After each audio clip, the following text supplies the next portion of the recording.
ಅಧಿಕಾರ ನೀಡಿದ್ದಾರೆ. ಕಾರ್ಯಕರ್ತರು ಇನ್ನುಳಿದ್ರು ಎಲ್ಲರೂ ಕೂಡ ಮತದಾರ ಓಟ್ ಆಗಿದ್ದಾರೆ, ಬಂದಾರೆ, ಕರೆಕ್ಟ್ ಹೇಳಿದ್ದಾರೆ.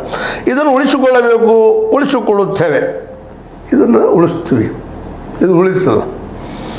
ಯಾರೇ ಇರಲಿ ಹೋಗಲಿ ತನ್ನನ್ನು ತಾನು ಉಳಿಸಿಕೊಳ್ಳುವ ಶಕ್ತಿ ಈ ಪಕ್ಷಕ್ಕಿದೆ. ಇಲ್ಲಿ ಬಹಳ ಗಂಭೀರವಾದಂಥ ಧ್ವನಿಪೂರ್ವವಾದಂಥ ಮಾತನ್ನು ಮಾತಾಡಿದ್ದಾರೆ ಡಿ ಕೆ ಶಿವಕುಮಾರ್ ಅವರು. ಯಾರಿರಲಿ ಹೋಗಲಿ ಪಕ್ಷ ಉಳಿತದ.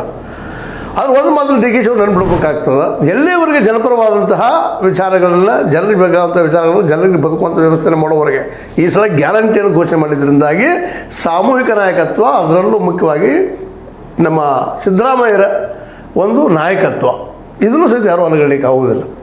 ಯಾಕೆಂದರೆ ಗ್ಯಾರಂಟಿ ನಿಶ್ಚಿತವಾಗಿಯೂ ಇದು ಕಾಂಗ್ರೆಸ್ಗೆ ಒಂದು ಸ್ವಲ್ಪ ಕಾಲ ಕೊಟ್ಟಂಥದ್ದಾಗಿದ್ದರು ಸಹಿತ ಒಂದು ಪ್ರಮುಖ ರೂಪವನ್ನು ಪಡೆದದ್ದು, ಜನರಿಗೆ ಬಂದು ಹತ್ತು ನಿಂತಿದ್ದು ಕೇಜ್ರಿವಾಲ್ನಿಂದಾಗಿ ಒಂದು ಖಚಿತತೆ ಬಂತು. ಮೊದಲೆಲ್ಲ ಹೇಳಿಕೆ ಕೊಡೋದು, ಮ್ಯಾನಿಫೆಸ್ಟೋ ಮಾಡೋದು, ನಂತರದಲ್ಲಿ ಮರೆತು ಬಿಡೋದಿತ್ತು. ಆದರೆ ಅದು ಕಾರ್ಯರೂಪಕ್ಕೆ ತರುವಂಥ ಒಂದು ಗಂಭೀರವಾದ ಕೆಲಸ ಆಗಿದ್ದು ಕೇಜ್ರಿವಾಲ್ನಿಂದ. ಅವ್ರ ವಿಚಾರ ನೀವು ತೆಗೆದುಕೊಂಡಿದ್ರಿ, ಇಷ್ಟು ಮಾತ್ರ ಒಪ್ಪುವಂಥ ವಿಷಯ. ಅವರಿಂದ ನೀವು ದೆಹಲಿಯಲ್ಲಿ ಪಡ್ತಿದ್ರಿ, ಶೀಲಾ ದೀಕ್ಷಿತ್ ಅವರು ಅಧಿಕಾರ ಕಳ್ಕೊಂಡ್ರು.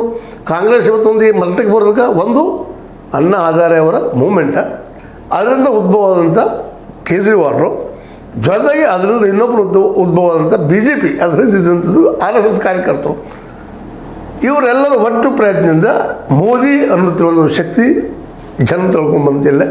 ಅಭಿವೃದ್ಧಿ ಹೆಸರಿನಿಂದ, ಅದು ಮೂಲತಃ ಹಿಂದುತ್ವದಿಂದ ಅಲ್ಲ ಅನ್ನೋದು ನಾವು ಗಮನಿಸ್ಬೇಕಿಲ್ಲ. ಈ ಎಲ್ಲ ನೆಲೆಯಲ್ಲೇ ಇವತ್ತು ಕಾಂಗ್ರೆಸ್ ಒಂದು ಮೂರು ಗುಂಪಾದಂಥ ಪಕ್ಷ ಆಗಿಬಿಟ್ಟಿದೆ. ಜನ ಮತದಾರರು ಹೌದು ಇರಬೇಕು, ಆದರೆ ಜನಪರವಾಗಿರುವವರೆಗೆ ಮಾತ್ರ ಆ ಪಕ್ಷ ಉಳಿತದೆ.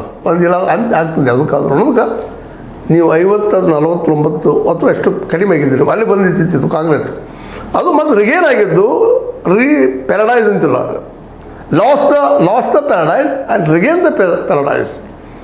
ಆ ಪ್ಯಾರಡೈಸ್ ಅಂದರೆ ಸ್ವರ್ಗವನ್ನು ಮತ್ತೊಮ್ಮೆ ಪಡೆದ ಕಾರಣ ರಾಹುಲ್ ಗಾಂಧಿ ಜೊತೆಗೆ ಭ್ರಷ್ಟ